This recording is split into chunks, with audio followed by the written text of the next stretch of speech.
asking improper questions. Quit your speaking objections. Now, he's a representative of your company. He sells insurance for the company. Okay, and his job is to go out and sell insurance and to take applications, is that right? His job is to sell insurance, yes. Okay, and part of that job is, part of selling insurance is taking applications from proposed insurers. He has the application. I don't know that he always fills it out. Okay, but in Texas, are the agents required to sit and go over with the proposed insured all of the questions and make sure they understand them and that they answer them? Object to the form. Object to the form. Currently, or in 2005? Whenever you want to tell me. Well, currently, we do, have certain applications that the insured can fill out online, and the agent may not be there. Okay. And then what about at the time of this application? Based on his signature, he was there at some point. Okay. Your understanding though is that he wasn't there when Jermaine Nichols signed the application? He wasn't there when the application was signed, based on what I read in the file. And the notes in the file indicate that the policy would have been null and void anyway. That was only Objective part of form. the information on that piece of paper. Okay, well, but explain that to me. Why would it be null and void? That information form. went on to say that, however, Mr. Nichols had signed the application, so everything seemed to be fine.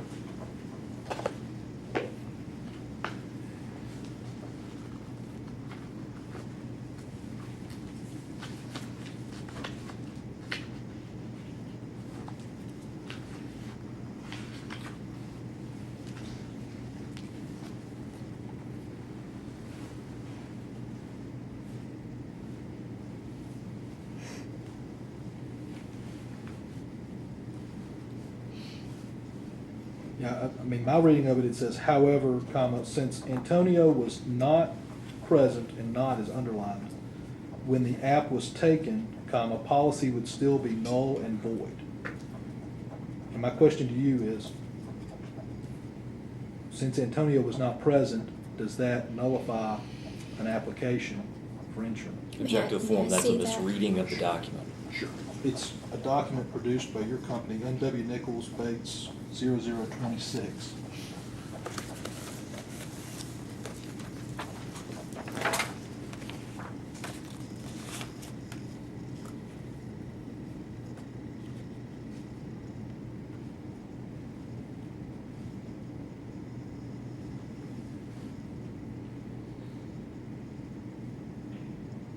It goes on to say he did sign it, and by doing that, he represented the answers were true and complete. I know, we And talked then about that it says before, okay. but the first part of it, it says that it would still be null and void, and that's what I want to ask you about. And if that's the case, why even make a notation in there? I believe that was only part of the paragraph. Okay, but why is that important? Why is it important whether or not he was there or not? Object to the form. What's wrong with that question? Important to who? Whoever wrote this memo, important as a legal matter, is important to her as an underwriter. You're misreading the document. She's tried to explain to you a couple times that you're taking that phrase out of context. Okay, I note your objection. I'll rephrase it. Important to the company, okay? Those notations are part of, I guess, the claims handling process or the underwriting process or what? I believe it's part of the claims process, but this is an employee of the company. Many times they write down things that they just write what the customer is telling them or their thoughts. It's not necessarily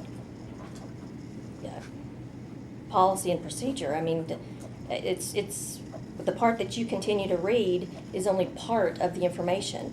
They went on to say he did sign it. And, okay, but that's what I want to clarify is, I mean, do you know who wrote that? Not that it tells me up here. I don't know I don't recognize these initials, but it was someone on a phone conversation, but again, that's just what they're writing down. And this Mr. Nichols did sign the application. Okay, and this person is an employee, I guess, of Midwest National Life Insurance. That's correct. Okay. And your testimony was that they're just an employee, that what they write down is not necessarily policy and procedure. What they write down is just their thoughts as they're listening to the conversation or whatever. Okay. It's not part of the policy. Okay, and that's what I want to get at is, on behalf of the company, why would an employee think that if an applicant was not present, that the policy would be null and void? Object to the form. I don't know, but I mean, I don't know who that employee is, but not all of my employees know everything about the underwriting department, and information that they write down is not always true and correct. And we do have, sometimes information is written down that's not correct. In your divisions at your company, I guess, do y'all have a claims division? Yes, we do. Okay. And then as part of that division, I mean, do you have, regular claims? I mean, how's that division split up? I'm not sure how it's split up at this point. Do you have a contested claims division? We have an undisclosed history division at this point. Okay, what does that mean? That means anything that a claims examiner comes across in processing the claims file that indicates that there was pertinent information that may have been omitted from the application is sent to an examiner to review.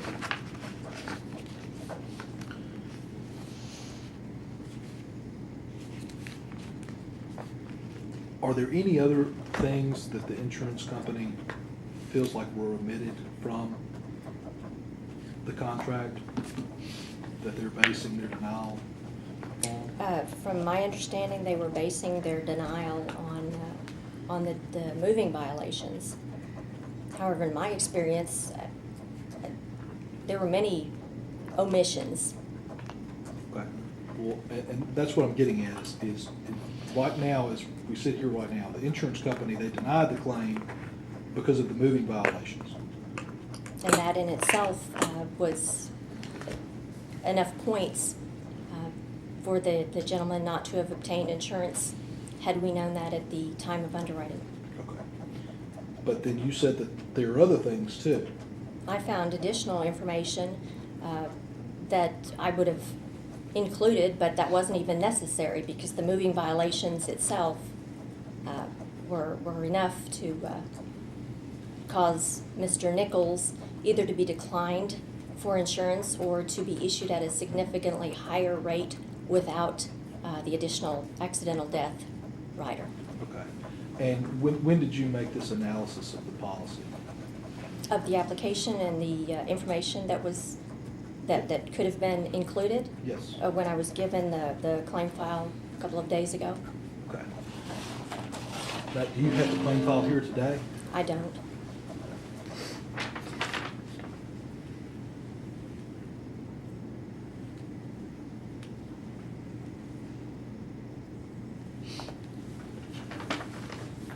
That was part of our notice, was that the claim file be brought here today. I mean, is it in the other room or? Well, it's over here. I was told not to bring anything, not by you. I was told previously not to bring anything with me, just to come Okay. myself. Okay. Well, no, well, obviously you have brought it with you, so if you Well- would, if you provide that to me, that would be great.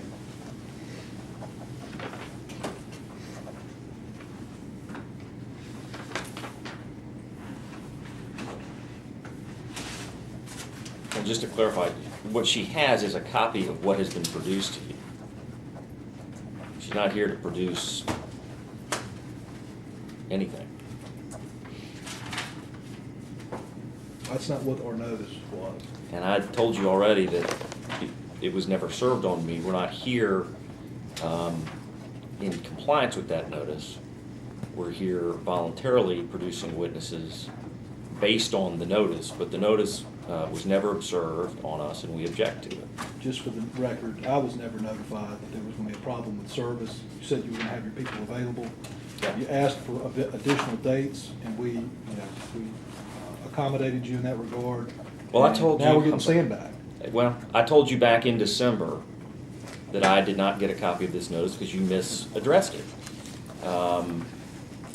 that's pretty good evidence that I didn't get served with it. The issue was never re-noticed for today. The notice we're working off of set the deposition for January 20th at your office, or Mr. Blunt's office in Collierville. You never asked, you're right that we never discussed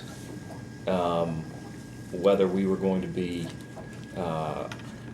acting under this notice or not. But the fact is, we were never served with a copy of the notice. You didn't reissue it. So, yes, we agreed voluntarily to produce witnesses to answer your questions. And she has before her the file that has been produced to you, which I'll represent to you, was the file. So I'm not sure if she could even bring anything else with her. But as I've said a couple times, we reserve all objections to the notice because we were never served with it. Period.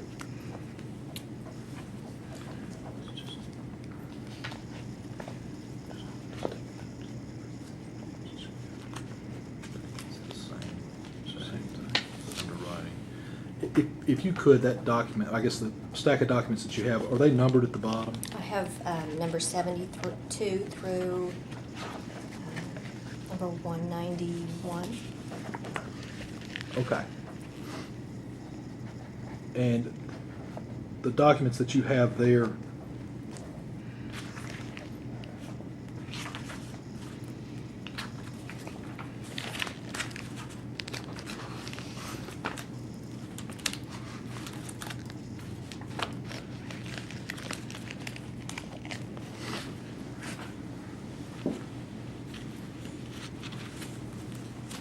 does it contain the policy of insurance?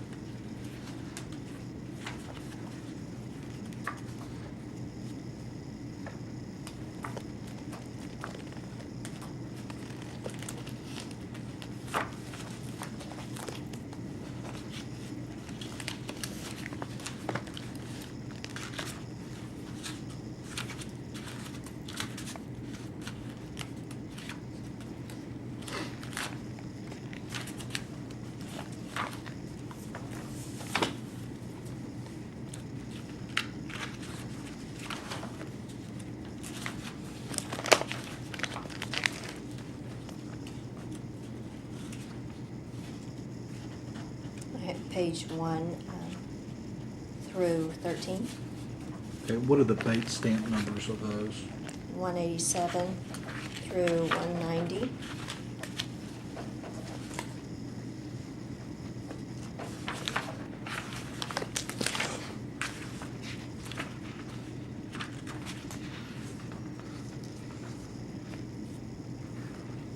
Okay, and just so we're clear, 187, or bait stamp 187 is also, it has page 1 at the bottom? Mm-hmm. You gotta say yes or no. Yes, yes. Okay. And then bait stamp 188 has page 3, Correct. and then bait stamp 189 has page 12. Correct. Bait stamp 190 has page 13. Correct. So I guess it's pretty clear, you don't have a full copy of the policy, is that right? It appears that way. Okay. Have you reviewed any other documents? I briefly looked through the other half, but very briefly, of whatever came before 72. Okay. And do you know if the policy was in there? I don't recall. Okay. When did you briefly look through all that? Yesterday. Okay. And I guess that was back kind of to the question I asked before. You'd said you found other things In the medical records. in the medical records, okay. And those are things that were not disclosed on the application? Correct. Medical records and the, I guess the motor, not the motor vehicle, but the criminal background check or whatever had the violations on it. Okay. Well, tell me about all of those things. What other things did you find in your review of all this that would have caused you to not write this policy? It would have caused me further investigation, but I noticed there was marijuana use, there was assault charges, weapons charges, public intoxication, at one point, I think there's mention of ethanol abuse.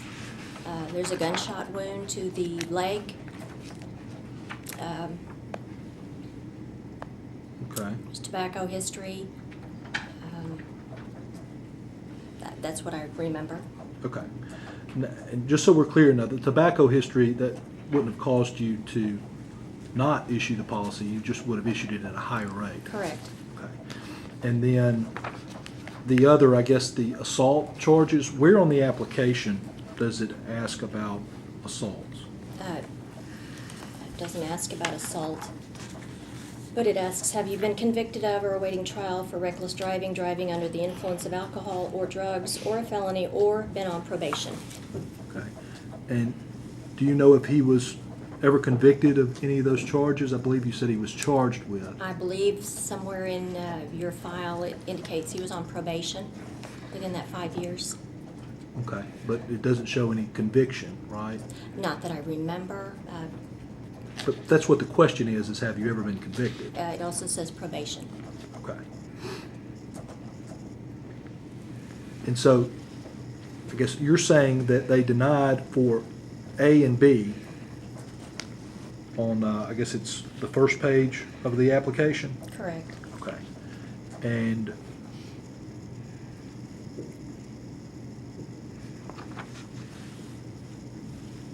that they could have also denied for what other questions? What I'm saying is, in my experience, I would have included all of the history that I found, just so that we could have been more clear about things that were left off of the application. Okay.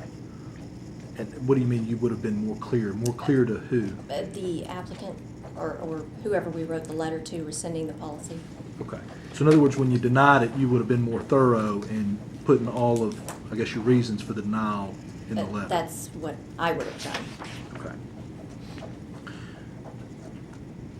But in and alone, his moving violations were enough to rescind the coverage. Okay. So and once again, we're just talking about A and B, this within the past 5 years, subpart A and subpart B. Correct. Okay. Is there anything else on this application? It looks like to me it's a 3-page application.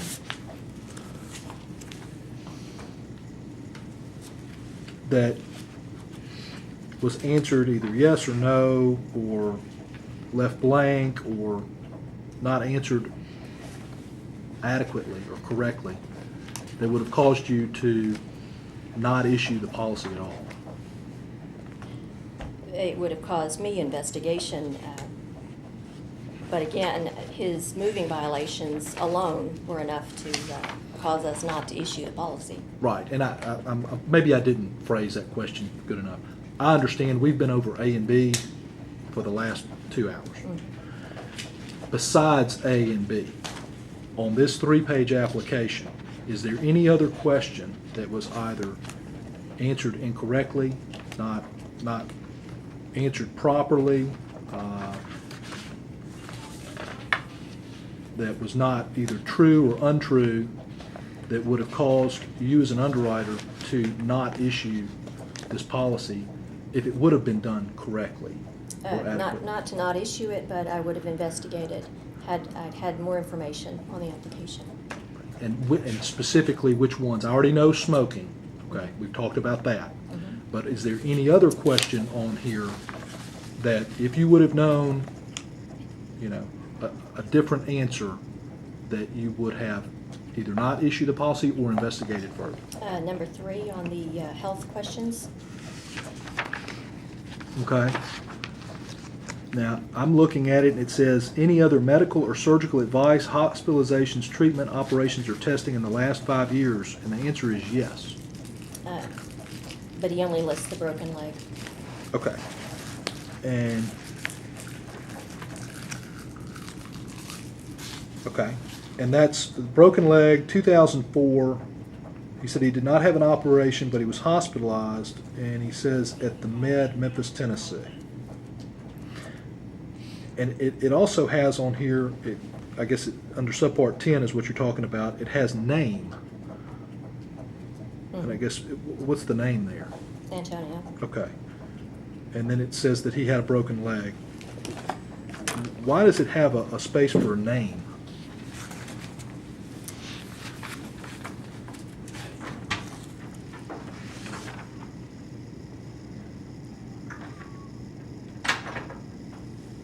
That's for the person to be clear about who had whatever history it was.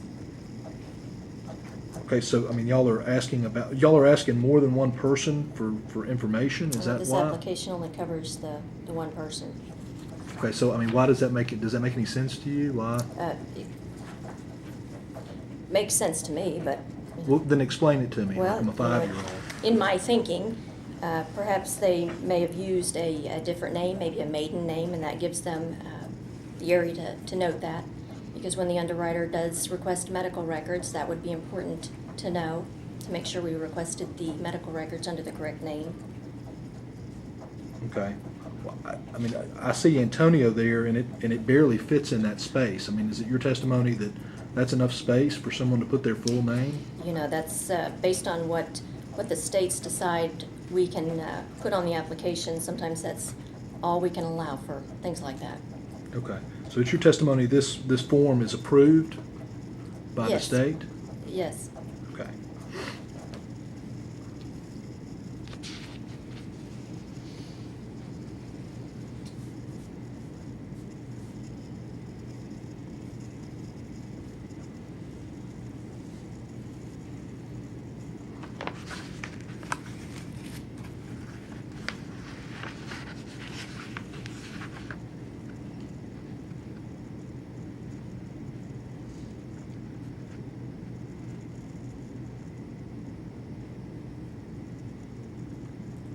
Now, do you know whether or not this form was approved by the insurance commissioner of the state of Tennessee? We would not be using it had it not been approved. Okay.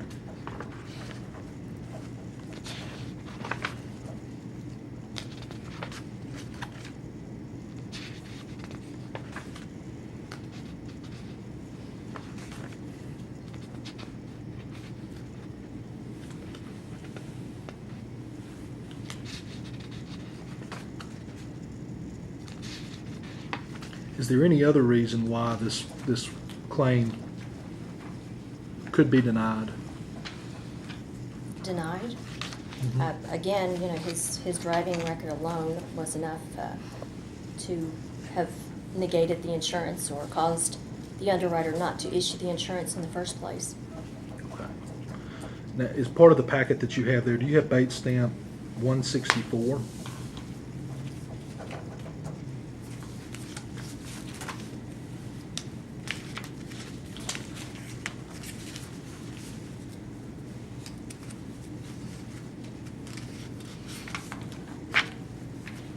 I do. Are you familiar with that particular document? I've seen it. Okay, what is it? It's an agent's questionnaire. And what's an agent's questionnaire? It's a questionnaire that's sent to the agent asking questions. Okay, and that's part of your underwriting file that we're here about today, is that right? That was included, yes. Okay, and I guess from underwriting standpoint, why is it important to send an agent questions like these? We would want to know what the agent had to say about these questions. Okay, and have you reviewed these questions?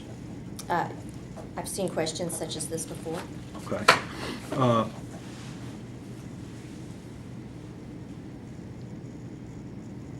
Like question number 5, why is that question important?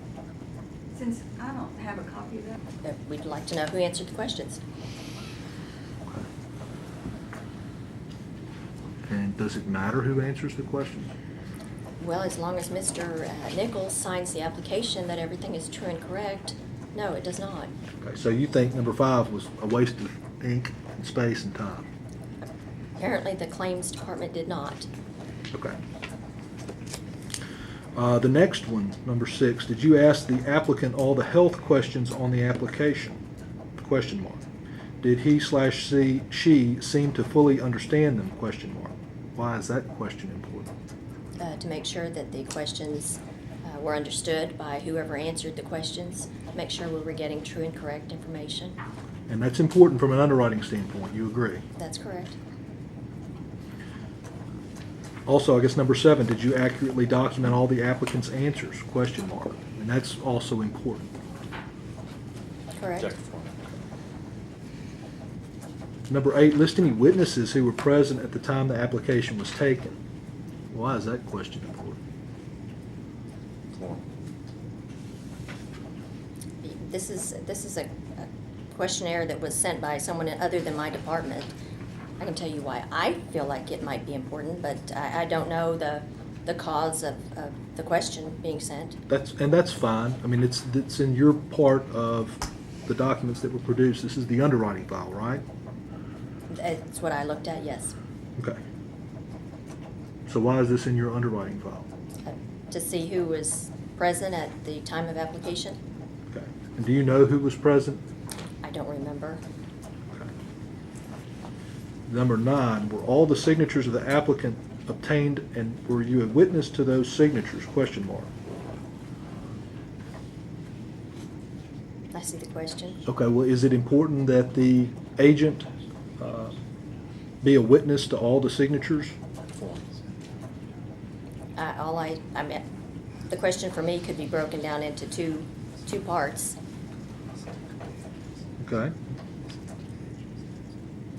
The first being were all the signatures that the applicant obtained, which they were.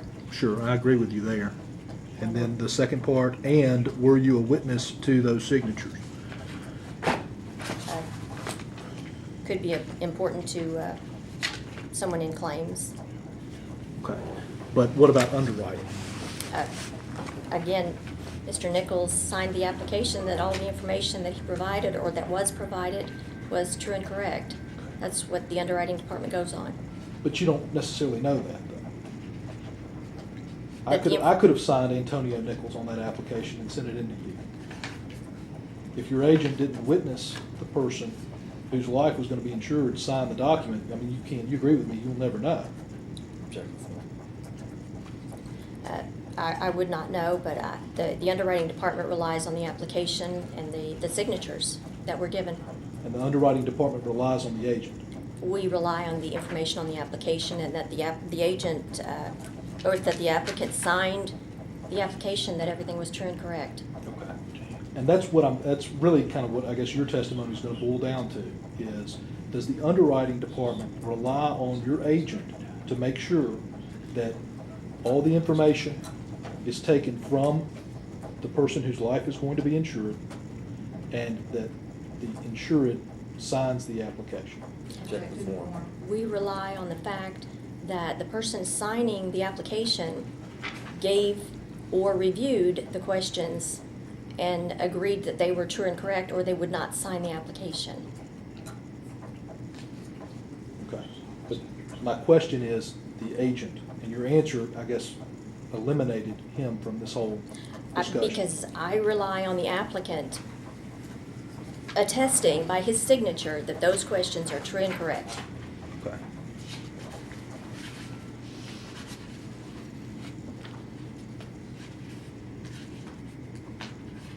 If that's the case, then why was this even sent to the agent? Again, that was not sent by my department. It's just part of what we review. Okay. And why is But it? this, again, doesn't change my reasoning for why the the policy was rescinded or wouldn't have been issued in the first place. There was information omitted from the application. Okay. And Mr. Nichols signed the application indicating that everything was true and correct. Do you think he did it on purpose? I have no way of knowing that. Okay. Back to my question before, though. Is it your testimony that you don't rely on the agent at all in getting the information on these applications? My reliance is on the applicant signing the application that everything is true and correct. So the agent's signature at the bottom of that application means nothing to you from an underwriter standpoint? From an underwriter standpoint, I would have to say I rely more on the application or the applicant's information. The agent is selling him the policy, but I'm going by the fact that the insured or the applicant who is signing the application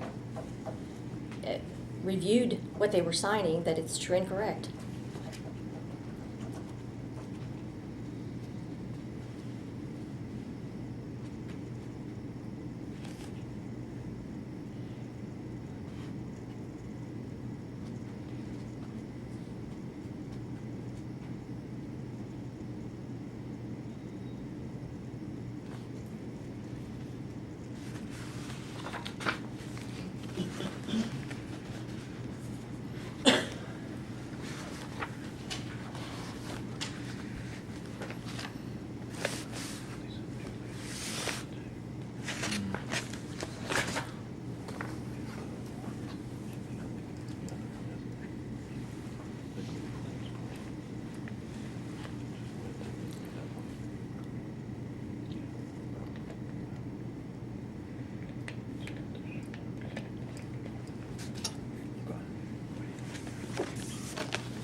Going back to the notice of deposition, have you read the complaint in this case? I read it. I don't remember it word for word. Okay, well, and that's the thing. Number 10, it's I guess the designation is the truth, and then vel non is Latin, which means or not. The allegations of the complaint on file herein and any basis of denial thereof, and the substance of the facts contradictory thereof. Are you the person that's going to be testifying on behalf of the company in regards to that? No. Do you have anyone here today, counsel, that will testify in that regard? No, as I told you yesterday and this morning. The next one, number 11. The witnesses, documents and facts which support or may tend to evidence the merits, if any, of each affirmative defense or plea contained in the defendant's answer. Are you the best person to testify regarding that area of inquiry? No. And counsel, do you have someone here that will be able to testify in that area? No, as I told you yesterday and this morning. Okay. Number 12, all interrogatories answered in this case, and the facts constituting such answers. Are you the best witness to testify to that area of inquiry? No. And do you have someone available who can? As I told you yesterday and this morning, no, except to the extent that any of this overlaps with underwriting, which she is here to testify about. Number 13, all responses to requests for production of documents, all non-privileged documents produced, and the authenticity, custodian, description, and availability thereof. Are you the best person to testify to that area of inquiry? No, she's not. And is there someone here that can testify in that regard? And no, as I told you yesterday and this morning, except to the extent that it covers issues that she is here to testify about. We talked about 14 and 15, and that's the procedures and policies in training employees and supervising employees. And I think that you'd said that you do that in the Texas office, but just so I can clarify, are you the person here that's going to be designated to testify on behalf of this insurance company in regards to this lawsuit? I can testify as to what we do in Texas. I do not know what they did in Oklahoma City. Okay. The next one, 16, is all procedures and/or policies in performing and/or effectuating the purchase and/or sale of life insurance, including but not limited to the specific transactions which are the subject of this lawsuit. On a general basis, again, what we do in Texas. Okay, but you're not the person designated here today to testify in regards to this particular lawsuit? No, she's not, except to the extent that it overlaps with what she is here to testify about. Okay. And then I guess the same for the next one, 17. I won't go through reading it. The same is true for 17 and 18, 19, 20, 21, 22, some of which are objectionable for other reasons as well. But that is, she's not here to testify specifically as to those issues, except to the extent that they overlap with the issues she is here to offer testimony about. And then just so we're clear, and then I'm going to be done with you, we're going to wrap this up. The areas that you were here to testify to were number 1, and then number 2 as well, or not? Because I think that you testified that you weren't aware of their policies and procedures in Oklahoma. Is that right? That's correct. Okay, so I guess you're not here for number 2. As well as I can answer them, I don't know that there is anyone in Oklahoma that can answer that question. Okay.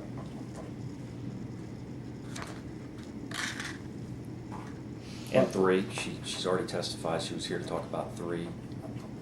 She also testified that she was here to talk to some extent about 9. And as she said, and I've said several times, the rest of them, to the extent they overlap with the main issue she's here to talk about, which is underwriting generally and in this case. Your testimony is you don't know what the underwriting policies and procedures were in Oklahoma. Correct. I guess you knew one of the underwriters in Oklahoma. I knew the name, Charmaine. You knew the name, but you don't remember, you don't know her personally or I professionally. talked to her once or twice on the phone. That's about it. You don't know where she is now? I have no idea. And have you ever seen the printed policies and procedures for underwriting out of Oklahoma? No, I have not.